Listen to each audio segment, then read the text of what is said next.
sometimes, like, I find myself, if you get in the habit of eating certain things mindlessly, you don't ask your body, oh, look at this little doggy.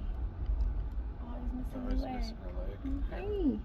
Yeah. What it needs that day. Yeah, so asking your body what it needs. Mm-hmm. Yeah. And then listening.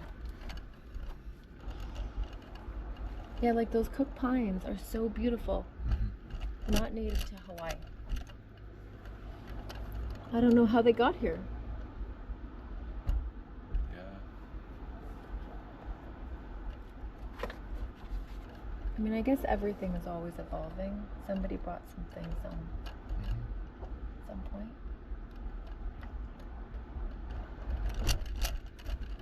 Apple, bananas, and papaya